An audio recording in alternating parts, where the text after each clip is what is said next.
આજે આપણે ધોરણ 12 રસાયણ વિજ્ઞાન નું ત્રીજું પ્રકરણ વિદ્યુત રસાયણ શરૂ કરીશું મિત્રો।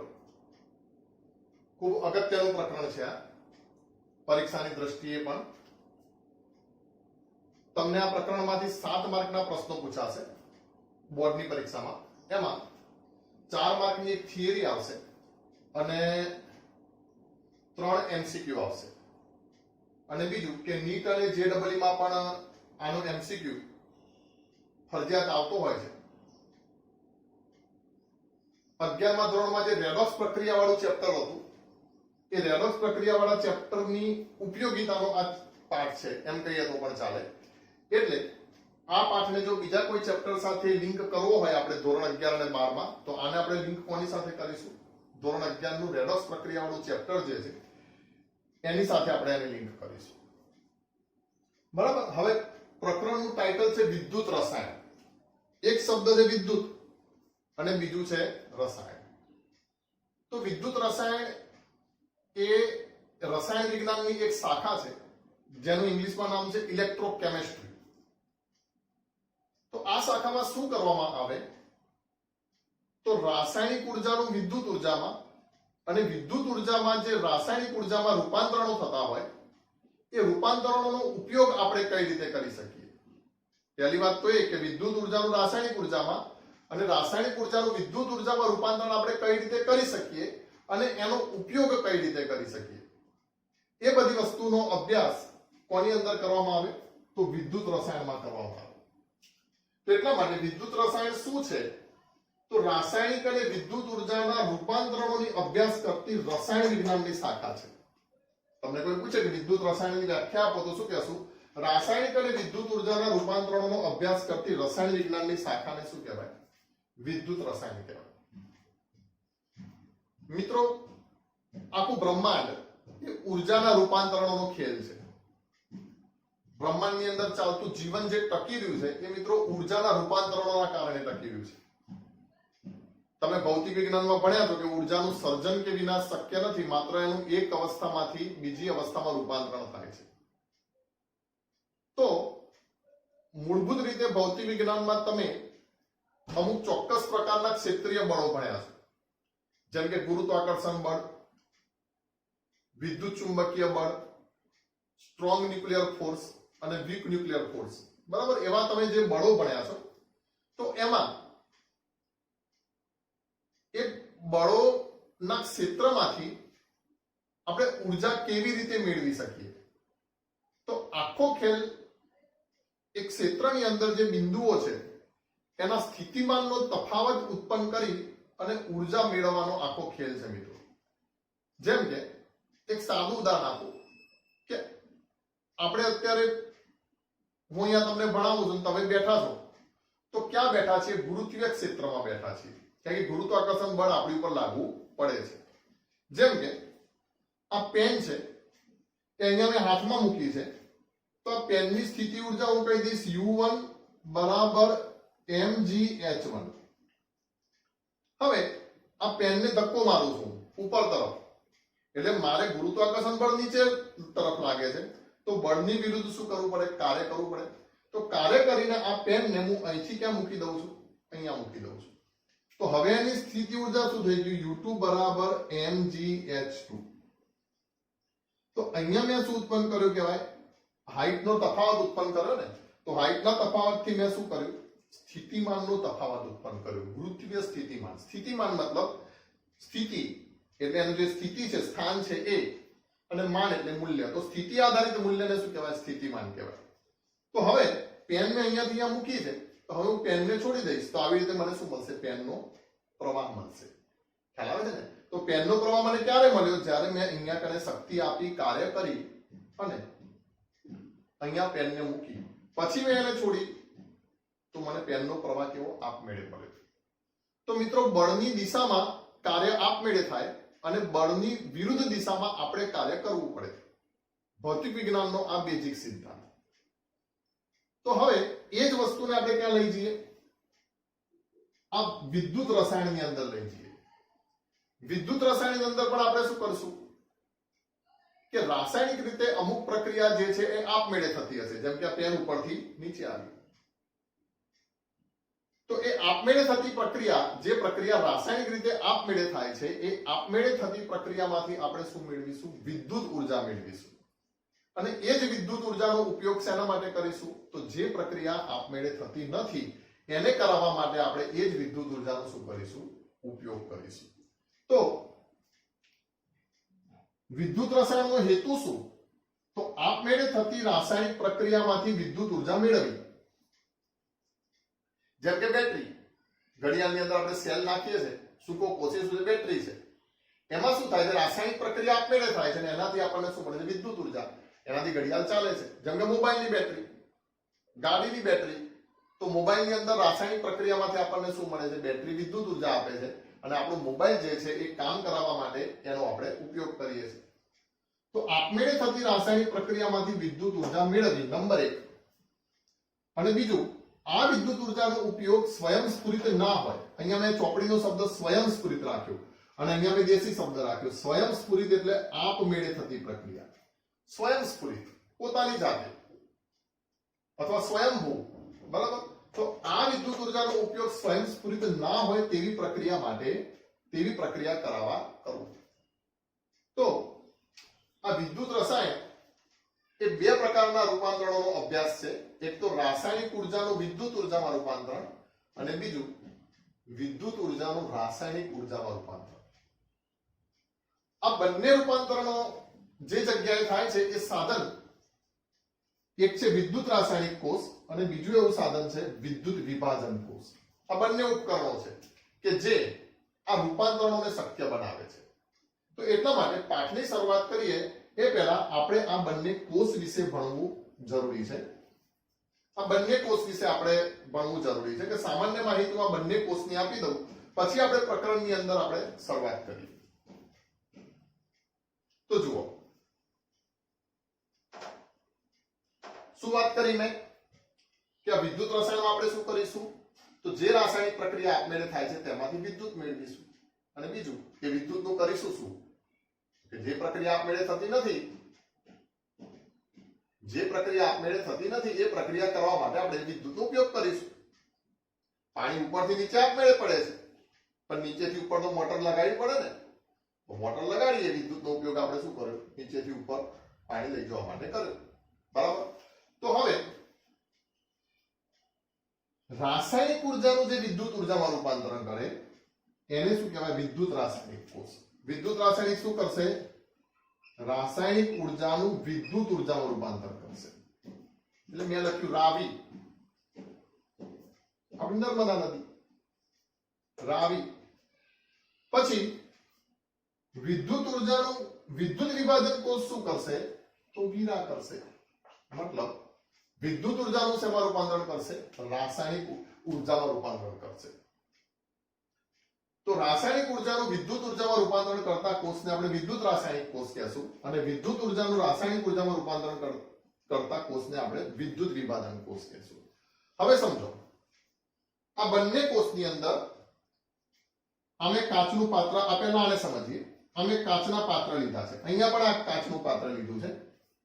તો આ પાત્રની અંદર મેં એક દ્રાવણ ભર્યું છે, દાખલા તરીકે ZnSO4.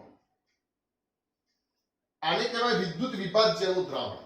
અહીંયા કને ભરેલું છે CuSO4, કોપર સલ્ફેટ. અહીંયા કને પણ હું કહી દઉં CuSO4, કોપર સલ્ફેટ. તો આ જે દ્રાવણો છે એને શું કહેવાય? વિદ્યુત વિભાજ્યનું દ્રાવણ.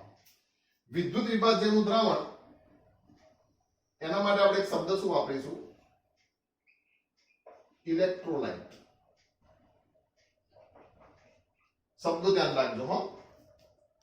જે અહીંયા દ્રાવણ ભર્યું કાચના પાત્રમાં એને શું કહેશું? ઇલેક્ટ્રોલાઇટ, અથવા ગુજરાતીમાં શું કહેશું? વિદ્યુત વિભાજ્યનું દ્રાવણ. હવે તમે યાદ કરો 11મું ધોરણ સંતુલન વાળું પ્રકરણ કે ફેરેડે જલીય દ્રાવણમાં આયનનો મુક્ત કરવાની સ્થિતિના આધારે પદાર્થોના બે પ્રકાર પાડ્યા હતા. એક વિદ્યુત વિભાજ્ય પદાર્થ અને બીજું વિદ્યુત અવિભાજ્ય પદાર્થ. તો વિદ્યુત વિભાજ્ય પદાર્થ કોને કહેવાય? તો જે જલીય દ્રાવણમાં આયનો મુક્ત કરે. દાખલા તરીકે એમ કહી દઉં કે NaCl જે છે એને તમે પાણીમાં નાખશો તો Na+Aq અને Cl -Aq એમ બે આયનો મુક્ત કરશે. એટલે કે NaCl કેવો પદાર્થ છે? વિદ્યુત વિભાજ્ય પદાર્થ છે. પણ એમ કીધું કે ગ્લુકોઝ C6H12O6 આને તમે પાણીમાં નાખશો તો C6H12O6Aq એક અણુ સ્વરૂપે જ રહેશે, આયનોમાં રૂપાંતરિત થશે નહીં. તો આ આયનો રૂપાંતરિત કરે છે, આ આયનો મુક્ત કરે છે, આ આયનો મુક્ત કરતું નથી. તો ગ્લુકોઝ શું છે? વિદ્યુત અવિભાજ્ય પદાર્થ છે. અને આ NaCl શું છે? એ વિદ્યુત વિભાજ્ય પદાર્થ છે. તો ધ્યાન રાખજો, વિદ્યુતનું વહન કોણ કરી શકે? તો જેની પર વિદ્યુત ભાર હોય એ ભાર લઈને વહે એટલે વિદ્યુતનું શું થાય? વહન થાય. તો વિદ્યુતનું વહન કોણ કરી શકે? જેની પર વિદ્યુત ભાર હોય એ. એટલે અહીંયા કને જે દ્રાવણ ભરવામાં આવશે એ દ્રાવણ હંમેશા આવા વિદ્યુત વિભાજ્ય પદાર્થોનું દ્રાવણ હશે. એ દ્રાવણને આપણે શું કહીશું? ઇલેક્ટ્રોલાઇટ કહીશું. બરાબર? એટલે એક શબ્દ છે ઇલેક્ટ્રોલાઇટ. પછી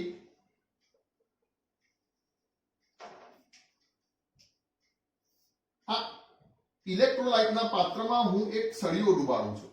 સળિયો કે પટ્ટી કે જે કહેવું હોય. જેમ કે અહીંયા હું લઈ લઉં છું ઝીંકનો સળિયો, અહીંયા હું લઈ લઉં છું કોપરનો સળિયો, અહીંયા લઈ લઉં છું કોપરનો સળિયો અને અહીંયા લઈ લઉં છું આયર્નનો સળિયો. તો આજે ડુબાડેલા સળિયા જે છે એને શું કહેવાય? વિદ્યુત ધ્રુવ કહેવાય. શું કહેવાશે? વિદ્યુત ધ્રુવ અથવા તો શું કહેવાશે? ઇલેક્ટ્રોડ. ખબર પડી? આ ઇલેક્ટ્રોલાઇટ અને ઇલેક્ટ્રોલાઇટમાં જે ડુબાડેલા હોય ધાતુના સળિયા પણ હોઈ શકે છે, અથવા તો ગ્રેફાઇટ, પ્લેટિનમ જેવી નિષ્ક્રિય ધાતુના સળિયા પણ તે હોઈ શકે છે. આવી સક્રિય ધાતુના સળિયા પણ હોય અને નિષ્ક્રિય ધાતુના પણ સળિયા હોય. એ પણ જે ડુબાડેલું હોય એને આપણે શું કહેશું? વિદ્યુત ધ્રુવ કહેશું. બીજું, આ 1 અને 2 બંને ભેગા થશે એને આપણે શું કહેશું? અર્ધકોષ કહેશું. અથવા શું કહેશું? રેડોક્સ યુગ્મ કહેશું. શબ્દો સમજો હો. અર્ધકોષ અથવા તો રેડોક્સ યુગ્મ શું છે? તો વ્યાખ્યા સાંભળો. અર્ધકોષ અથવા તો રેડોક્સ યુગ્મ શું છે? તો વ્યાખ્યા આ રીતે છે, ધ્યાન રાખજો. વિદ્યુત વિભાજ્યનું દ્રાવણ અને તેમાં ડુબાડેલા ઇલેક્ટ્રોડને, અથવા તો શું કહેશું? ઇલેક્ટ્રોલાઇટ અને તેમાં ડુબાડેલા ઇલેક્ટ્રોડને સંયુક્તપણે અર્ધકોષ અથવા તો રેડોક્સ યુગ્મ કહે છે. ફરીથી, ઇલેક્ટ્રોલાઇટ અને તેમાં ડુબાડેલા વિદ્યુત ધ્રુવ અથવા તો ઇલેક્ટ્રોડને સંયુક્તપણે અર્ધકોષ અથવા તો રેડોક્સ યુગ્મ કહે છે. તો આ એક અર્ધકોષ તૈયાર કર્યો છે. રેડોક્સ યુગ્મ. કેમ રેડોક્સ યુગ્મ કહેવાય? કારણ કે અહીંયા કને ઓક્સિડેશન રિડક્શન પ્રક્રિયાઓ થવાની છે આ વિદ્યુત ધ્રુવો ઉપર, અહીંયા કને વિદ્યુત ધ્રુવ અને એની સપાટીઓ ઉપર. એટલે એને શું કહેવાશે? રેડોક્સ યુગ્મ કહેવાશે. હવે જુઓ, મતલબ મેં અહીંયા કને અર્ધકોષ બે મૂક્યા છે. ZnSO4, CuSO4. તો આ અર્ધકોષને મારે દર્શાવવો હોય તો કેવી રીતે દર્શાવાશે? તો ધ્યાન રાખજો. Zn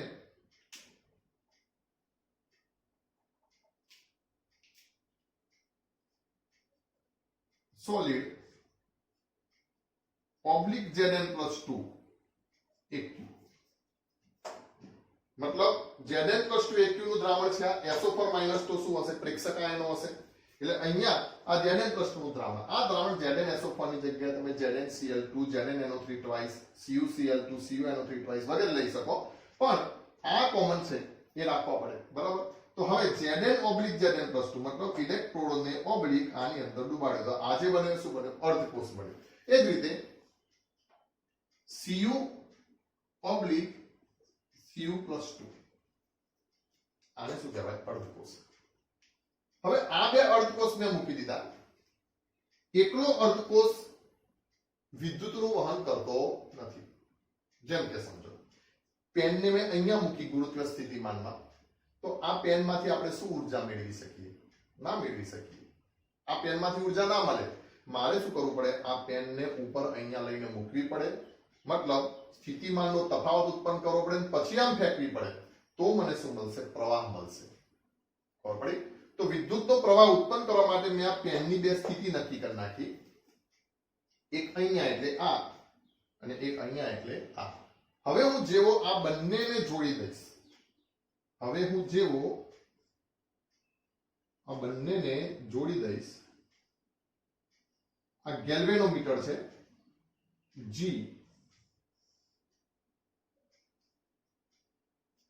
ભૌતિક વિજ્ઞાનમાં તમે આવા 3 મીટરો વિશે ભણ્યા છો, ગેલ્વેનોમીટર, મીટર અને વોલ્ટમીટર. તમને ખબર છે વોલ્ટમીટર શું કરે, તો વોલ્ટેજ માપે કે કેટલા વોલ્ટેજ છે. બીજું મીટર શું કરે, તો એમ્પિયર એટલે કે પ્રવાહ માપે. અને ગેલ્વેનોમીટર શું કરે, પ્રવાહની હાજરી દર્શાવે અને પ્રવાહની દિશા દર્શાવે. વિદ્યુત પ્રવાહની હાજરી અને દિશા કોણ બતાડશે, તો ગેલ્વેનોમીટર. પણ કેટલા મૂલ્યનો વિદ્યુત પ્રવાહ છે એ ગેલ્વેનોમીટરથી ખબર ના પડે, કેટલા એમ્પિયરનો પ્રવાહ વહે છે એ કોનાથી ખબર પડે, મીટરથી ખબર પડે.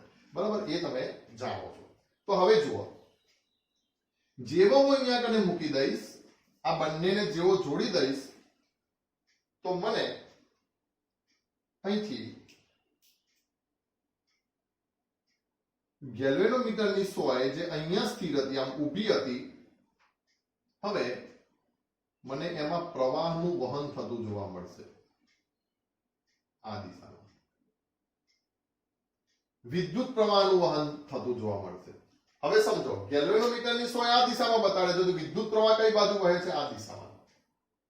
તો ઇલેક્ટ્રોન કઈ બાજુ વહેતા હશે, આ દિશામાં. ખ્યાલ છે ને? વિદ્યુત પ્રવાહ અને ઇલેક્ટ્રોનનો પ્રવાહ બંનેની દિશા હંમેશા કેવી હોય, પરસ્પર ઉલટી હોય. વિદ્યુત પ્રવાહને આપણે શું કહીએ છીએ, રૈવાજિક પ્રવાહ.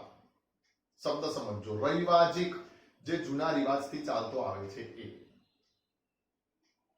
શું એવું મિત્રો કે ઇલેક્ટ્રોનની શોધ થઈ એ પહેલા વિદ્યુત પ્રવાહની શોધ થઈ ગઈ હતી. એટલે પ્રવાહની દિશા ગમે તે એક આપણે વૈજ્ઞાનિકોએ દર્શાવી. પણ પછી ઇલેક્ટ્રોનની શોધ થઈ ત્યારે વૈજ્ઞાનિકોને ખબર પડી કે ધાતુના તારમાં જે વિદ્યુત વહે છે એ તો ઇલેક્ટ્રોન મારફતે વહે છે અને એની દિશા તો ઉલટી છે. આપણે જે દિશા લઈએ છીએ વિદ્યુત પ્રવાહની, એના કરતા એની દિશા તો ઉલટી છે. પણ પછી એમ થયું કે સાલું, હવે ઉલટી દિશા છે તો આપણે જૂનું જેટલું પણ સાહિત્ય હતું બધાના શું કરવા પડશે, ચિહ્નો બદલવા પડશે. તો કે આ ચિહ્નોની માથાકૂટ શું કામ કરવાની, પેલો રિવાજ ચાલુ રાખીએ અને બંનેની દિશા કેવી લઈ લઈએ, ઉલટી લઈ લઈએ. એટલે પેલું થયું ઇલેક્ટ્રોનનો પ્રવાહ અને આ થયો વિદ્યુત પ્રવાહ. ત્યારથી બંનેની દિશા ઉલટી લેવામાં આવે છે. રિવાજ ચાલુ રાખ્યો એટલે એને શું કહેવામાં આવે છે, રૈવાજિક પ્રવાહ. આપણી ચોપડીની અંદર ગેલ્વેનોમીટર આમ બતાવ્યું છે, ઇલેક્ટ્રોનનો પ્રવાહ બતાડે છે. પણ યાદ રાખજો, ભૌતિક વિજ્ઞાનમાં જોજો કે વધારે સાચું છે. ગેલ્વેનોમીટર જે છે એ મિત્રો વિદ્યુતનો પ્રવાહ બતાડે છે, નહીં કે ઇલેક્ટ્રોનનો પ્રવાહ. એટલે દિશા આમ બતાડશે, પણ અહીંથી ઇલેક્ટ્રોનનું વહન આ દિશામાં ચાલુ થશે. ધ્યાન રાખજો, ઇલેક્ટ્રોનનું વહન આ દિશામાં ચાલુ થશે અને વિદ્યુત પ્રવાહનું વહન કઈ દિશામાં ચાલુ થશે, આ દિશામાં ચાલુ થશે. તો અહીંયા ઇલેક્ટ્રોનનું વહન આ દિશામાં ચાલુ થાય છે, એટલે ઇલેક્ટ્રોનના સોર્સ તરીકે હું અહીંયા મૂકી દઉં છું માઇનસ, અને અહીંયા શું મૂકી દઉં છું, પ્લસ. બરાબર. હવે સમજો, ઇલેક્ટ્રોનનો પ્રવાહ આ દિશામાં ચાલુ થાય છે. એવું કેમ? તો કે પ્રક્રિયા આવી રીતે થાય છે, ઓક્સિડેશન અને રિડક્શન પ્રક્રિયા થશે. જે વિદ્યુત ધ્રુવ પર ઓક્સિડેશન પ્રક્રિયા થાય મિત્રો, એને કહેવાય એનોડ. ધ્યાન રાખજો, જે વિદ્યુત ધ્રુવ પર ઓક્સિડેશન પ્રક્રિયા થાય એને કહેવાય એનોડ. તો એનોડ ઉપર કઈ પ્રક્રિયા થશે, તો આ Zn જે છે એ Zn+2+2 ઇલેક્ટ્રોનમાં ફેરવાશે. મતલબ અહીંથી આ Zn+2 જે છે એ પટ્ટીમાંથી દ્રાવણમાં જાય છે. દ્રાવણમાં Zn+2 ને SO4-2 તો પહેલેથી જ છે, પણ વધારાના Zn+2 આ પટ્ટીમાંથી ક્યાં જાય છે, દ્રાવણમાં જાય છે. અને ઇલેક્ટ્રોન આ પટ્ટી ઉપર જમા થાય છે. એટલે આ પટ્ટી જે છે એ કેવી બને છે, ઋણભારિત થાય છે. જેના કારણે શું થશે મિત્રો, પટ્ટી ઋણભારિત થાય છે એના કારણે કેથોડ ઉપર જે છે આ દ્રાવણમાં શું હશે, તો Cu+2 હોવાના. તો આ જે Cu+2 જે છે એ આ ઋણભારિત પટ્ટીથી આકર્ષાઈને ક્યાં જાય છે? પટ્ટી ઉપર આવે છે. એટલે અહીંયા રિડક્શન પ્રક્રિયા થાય છે, મતલબ કે Cu+2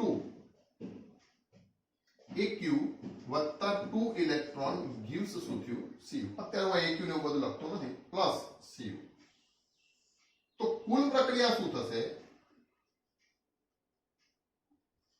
તો Zn વત્તા Cu+2 gives Zn+2 વત્તા Cu. અહીંયા આ કોષની કુલ પ્રક્રિયા થાય છે. અને તમને ખબર છે મિત્રો, આ આપમેળે થતી પ્રક્રિયા છે. જ્યારે તમે કોપર સલ્ફેટના દ્રાવણમાં ઝીંકનો ટુકડો નાખો, 11મા ધોરણમાં નાખ્યો હતો ને, તો પ્રક્રિયા શું થતી હતી? આપમેળે થતી હતી. ઝીંકનું શું થતું હતું? ઓક્સિડેશન થતું હતું, અને કોપરનું શું થતું હતું? રિડક્શન થતું હતું. તો અહીંયા આપમેળે થતી પ્રક્રિયામાંથી ઇલેક્ટ્રોન આપમેળે ઉત્પન્ન થયા, જેનો આપણે ઉપયોગ કર્યો. એટલે અહીંયા કને આપણે શું ઉત્પન્ન કરી શક્યા? વિદ્યુત પ્રવાહ ઉત્પન્ન કરી શક્યા. એક વાત હવે સમજો, આવી રીતે જ્યારે પ્રક્રિયા થશે કોષની અંદર, ત્યારે પ્રોબ્લેમ શું થશે? અહીંયા Zn+2 વધતા જશે અને અહીંયા SO4-2 વધતા જશે. ખ્યાલ આવે છે ને? કેમ? કારણ કે અહીંથી Zn+2 અહીં જાય છે, અહીંથી તો Cu+2 અહીંયા જતા રહે છે. એટલે અહીંયા Zn+2 દ્રાવણમાં શું વધતા જશે? Zn+2. જ્યારે અહીંયા દ્રાવણમાં Cu+2 ઓછા થતા જશે અને અહીંયા શું વધતા જશે? SO4-2 વધતા જશે. એટલે તમે વિદ્યુત વિભાજન પછી તમે જ્યારે વજન કરો ત્યારે ઝીંકનું વજન ઓછું થઈ ગયું હોય અને કોપરનું વજન શું થઈ ગયું? અહીંયા કને વધી ગયું હોય મિત્રો. કારણ કે કોપર અહીંથી અહીંયા જમા થવાના છે અને ઝીંક જે છે ક્યાં આવવાના છે? નીચે આવવાના છે. જો હવે આમ થાય તો દ્રાવણની વિદ્યુત તટસ્થતા ખોરવાઈ જાય. વિજ્ઞાનની ભાષામાં શું કહેશું? દ્રાવણની વિદ્યુત તટસ્થતા ખોરવાઈ જાય. દ્રાવણ હંમેશા વિદ્યુતીય રીતે કેવું રહેવું જોઈએ? તટસ્થ રહેવું જોઈએ. અને જો દ્રાવણની વિદ્યુત તટસ્થતા ખોરવાઈ જાય તો આ વિદ્યુત પ્રવાહ જે છે એ ઉત્પન્ન થતો બંધ થઈ જાય. કેમ કહેવાય કે બંનેની જે ક્ષમતા, જે પોટેન્શિયલ જે છે સરખા થઈ જાય. એ પછી વાત કરશું પોટેન્શિયલના સંદર્ભમાં, પણ હમણાં એવું યાદ રાખો કે કોષ જે છે એ શું કરે? કાર્ય કરતો બંધ થઈ જાય. તો આ તો આપણે 5 મિનિટ 7 મિનિટમાં કોષ કામ કરતો બંધ થઈ જાય તો પછી મતલબ શું? તો કે આ કોષને જો વધારે સમય તમારે ચાલુ રાખવો હોય તો તમારે શું કરવું પડે? અહીંયા જે Zn+2 વધ્યા છે એને આ બાજુ મોકલી દેવા પડે, અથવા તો અહીંયા જે SO4-2 વધ્યા છે એને આ બાજુ મોકલી દેવા પડે. પણ હાથેથી તો એ મોકલાય ના. તો એના માટે એક કાચની નળી, યુ આકારની કાચની નળી જે છે એ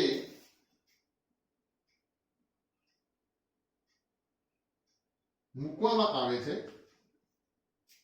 દ્રાવણમાં ડુબાડવામાં આવે છે. યુ આકારની કાચની નળી.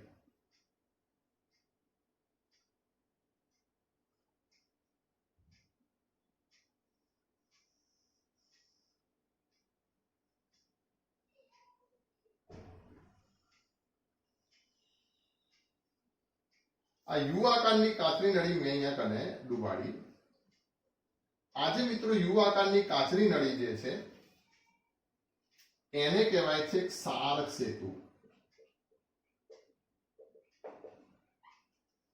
આ ક્ષારનું દ્રાવણ છે, એની વચ્ચે આ પુલનું કામ કરે છે, બ્રિજનું.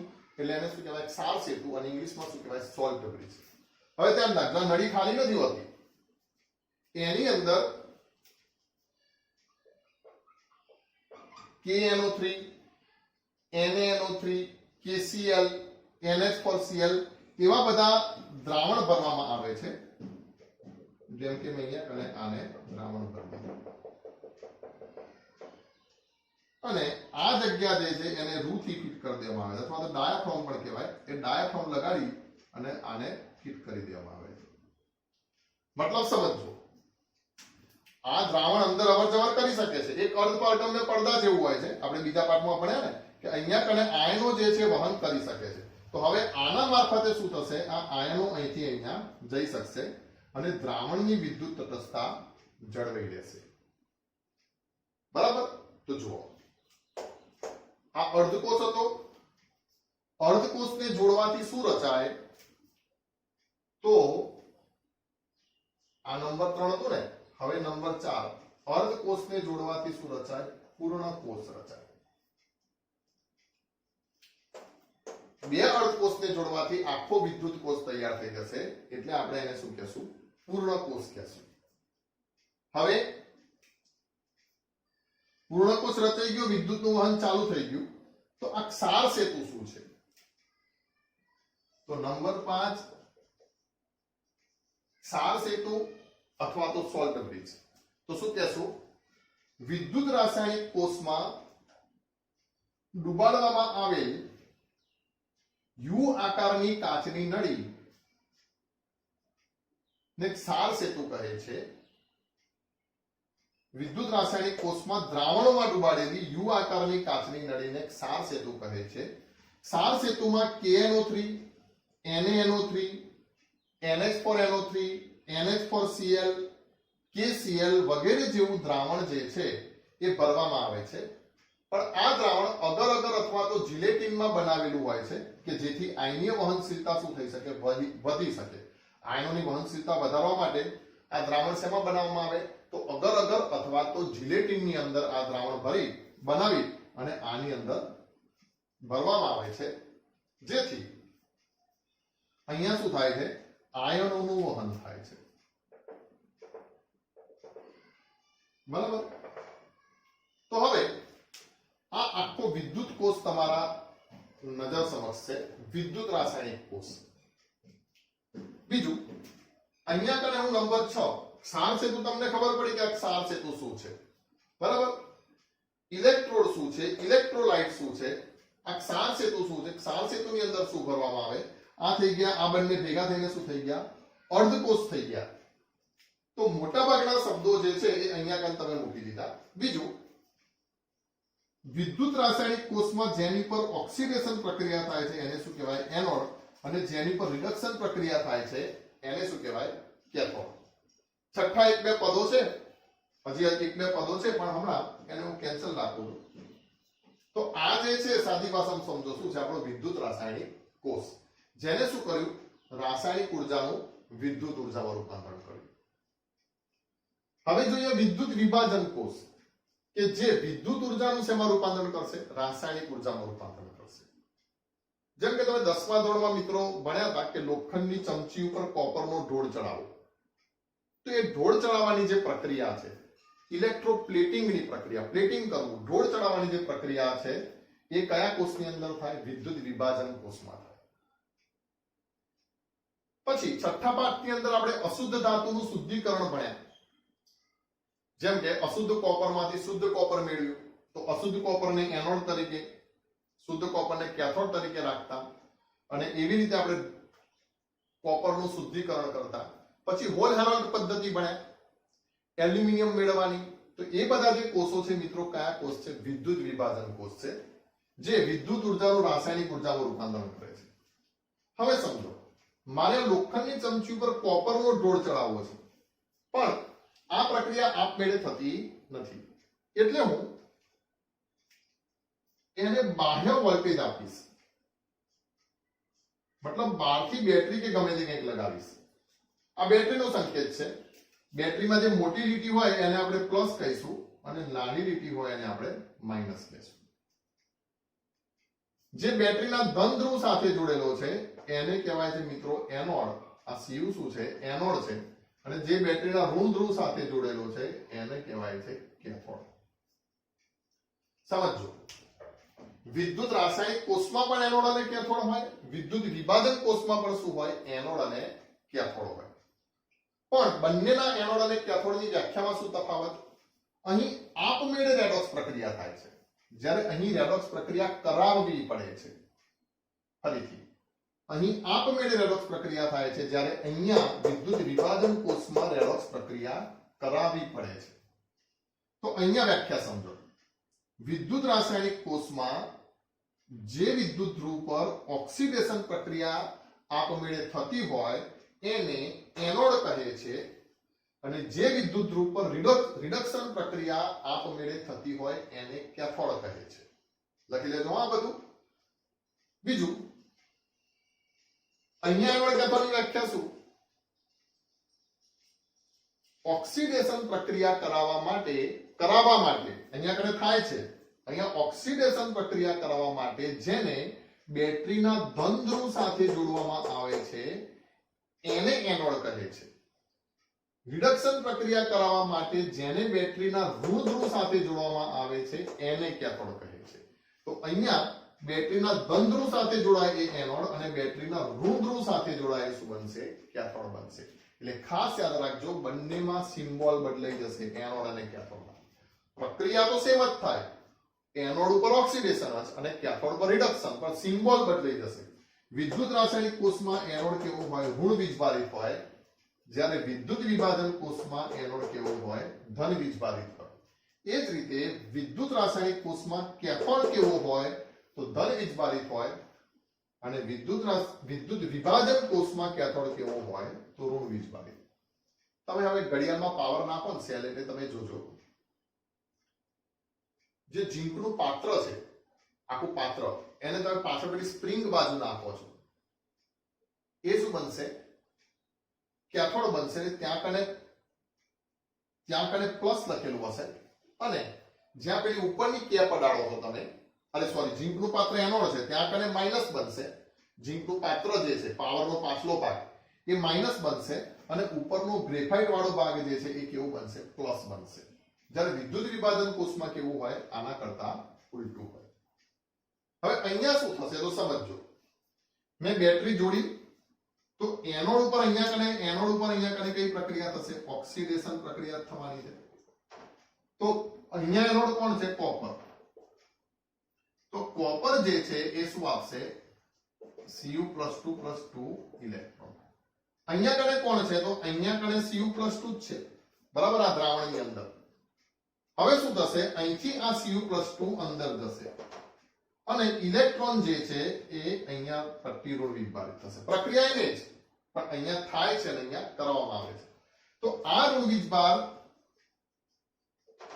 ઇલેક્ટ્રોન કોણ સ્વીકારશે? તો દ્રાવણમાં રહેલા Cu+2 જે છે એ બે ઇલેક્ટ્રોનને સ્વીકારશે, એટલે અહીંયા Cu જમા થશે. તો આ બધી જગ્યાએ હવે શું જમા થશે? કોપર જમા થશે. એટલે આપણે અહીંયા કને શું કરી શકીએ છીએ? કોપરનું પ્લેટિંગ કરી શકીએ છીએ. ખબર પડી? તો આ છે વિદ્યુત રાસાયણિક કોષ, આ છે વિદ્યુત વિભાજન કોષ. શું ભણ્યા? તો જે દ્રાવણ ભરેલું છે એને શું કહેવાય? ઇલેક્ટ્રોલાઇટ અથવા તો વિદ્યુત વિભાજ્યનું દ્રાવણ. જે ડુબાડેલા સળિયા છે એને શું કહેવાય? ઇલેક્ટ્રોડ અથવા તો વિદ્યુત ધ્રુવ. બીજું, જેના ઉપર ઓક્સિડેશન પ્રક્રિયા થાય છે તે એનોડ, જેના ઉપર રિડક્શન પ્રક્રિયા થાય છે તે કેથોડ. પણ અહીંયા પ્રક્રિયા થાય છે અને અહીંયા પ્રક્રિયા કરાવવામાં આવે છે. વિદ્યુત રાસાયણિક કોષમાં એનોડ ઋણ વીજભારિત, કેથોડ ધન વીજભારિત. વિદ્યુત વિભાજન કોષમાં એનોડ ધન વીજભારિત, કેથોડ ઋણ વીજભારિત. અહીંયા બે અર્ધકોષો હોય, અહીંયા બે જુદા જુદા પાત્રો હોય વિદ્યુત રાસાયણિક કોષમાં, જ્યારે અહીંયા એક જ પાત્રની અંદર બે ધ્રુવો ડુબાડેલા હોય. ઇલેક્ટ્રોલાઇટ અને વિદ્યુત ધ્રુવ બંનેને સંયુક્તપણે શું કહેવાય? અર્ધકોષ કહેવાય, અથવા તો રેડોક્સ યુગ્મ કહેવાય. બે અર્ધકોષને જોડવાથી શું બને? પૂર્ણ કોષ બને છે, એટલે કે આખો વિદ્યુત રાસાયણિક કોષ બને છે. વિદ્યુત રાસાયણિક કોષમાં ડુબાડેલી યુ આકારની કાચની નળીને શું કહેવાય? ક્ષાર સેતુ કહેવાય. ક્ષાર સેતુમાં KNO3, NaNO3, NH4Cl વગેરે જેવા, NH4NO3 વગેરે જેવા દ્રાવણ ભરવામાં આવે છે. બીજું, ક્ષાર સેતુનું કામ શું છે? ખાસ યાદ રાખજો, ક્ષાર સેતુનું કાર્ય શું છે? તો બે દ્રાવણોને સંપર્કમાં રાખવાનું, અને દ્રાવણની વિદ્યુત તટસ્થતા જાળવી રાખવાનું. ક્ષાર સેતુનું કાર્ય શું? બે દ્રાવણોને સંપર્કમાં રાખવાનું અને દ્રાવણની વિદ્યુત તટસ્થતા જાળવી રાખવાનું એક ક્ષાર સેતુનું કાર્ય છે. બરાબર? તો આ વિદ્યુત રાસાયણિક કોષ અને વિદ્યુત વિભાજન કોષની આપણે પ્રાથમિક માહિતી જોઈ. હવે પછી આપણે પ્રકરણની અંદર સાચા અર્થમાં પ્રવેશ કરીશું.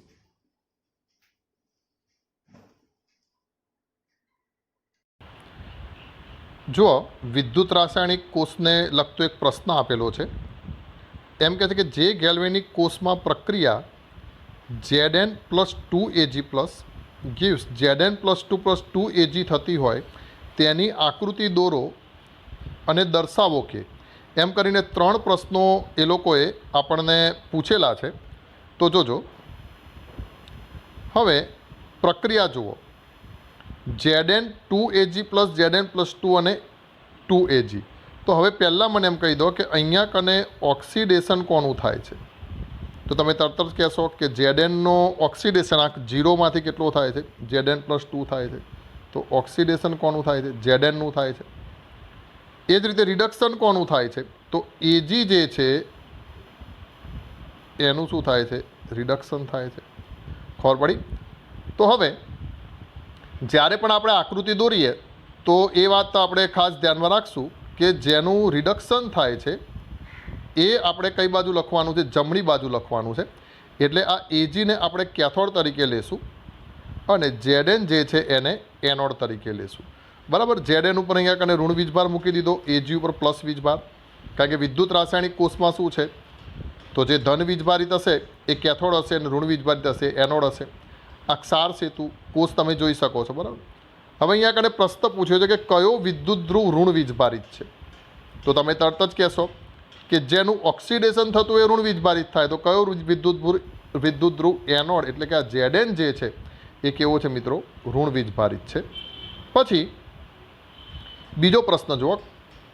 કોષમાં પ્રવાહનું વહન કરતા વાહકો. હવે ધ્યાન રાખો, કોષને મિત્રો 2 પરિપથ હોય. એક તો આ બાહ્ય જે તાર બતાડેલો છે એક આ પરિપથ. તો આને કહેવાય મિત્રો બાહ્ય પરિપથ.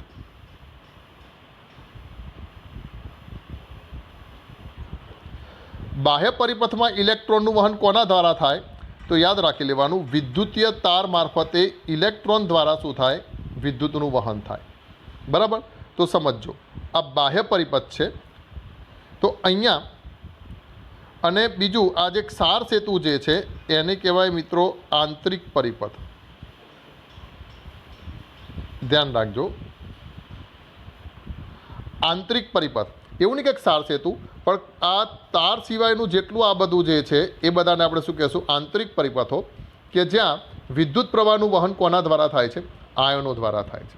એટલે અહીંયા તો આન્સર આયનો દ્વારા એમ લખેલું હશે, પણ હું તમને વધારે ડિટેલમાં કહું છું કે કોષના 2 પરિપથો કે જે તાર છે બાહ્ય પરિપથ, ત્યાં વિદ્યુતનું વહન ઇલેક્ટ્રોન મારફતે થાય અને કોષનો જે આંતરિક પરિપથ છે એમાં વિદ્યુતનું વહન જે છે એ કોના? આયનો મારફતે થાય છે.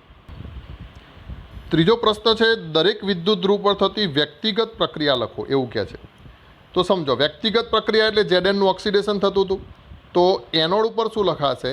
તો Zn gives Zn + 2 + 2 ઇલેક્ટ્રોન.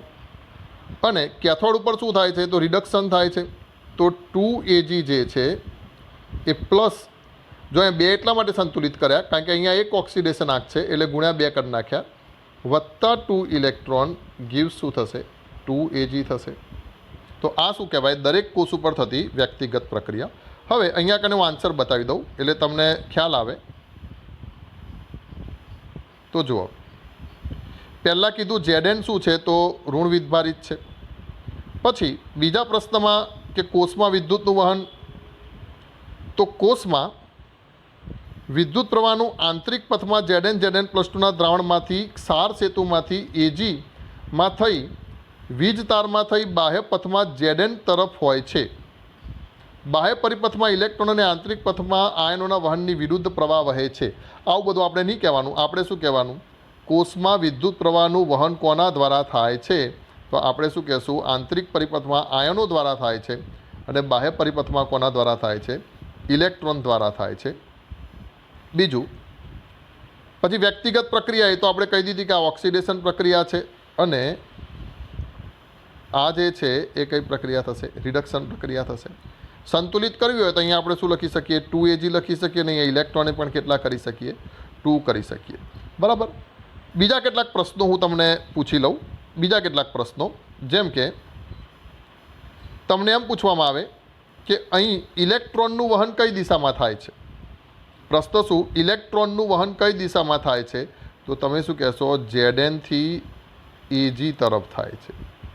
ધ્યાન રાખજો ખાસ, ઇલેક્ટ્રોનનું વહન કઈ દિશામાં થાય છે? તો ZN થી AG તરફ. વિદ્યુત પ્રવાહનું વહન કઈ દિશામાં થાય છે? તો શું કહેશું? AG થી ZN તરફ થાય છે. બરાબર. તો એક ઇલેક્ટ્રોનનું વહન બતાડ્યું, બીજું વિદ્યુત પ્રવાહનું વહન. જો અહીંયા પણ ગેલ્વેનોમીટરની દિશા ઊંધી બતાડી છે.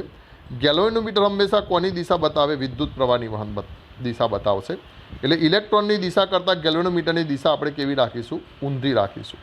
બરાબર. તો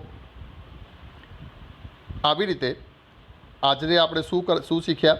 તો માત્ર વિદ્યુત રાસાયણિક કોષ અને વિદ્યુત વિભાજન કોષ શું છે એની આકૃતિ જોઈ અને એના વિશેની પ્રાથમિક બાબતો જે છે એ આપણે શીખ્યા.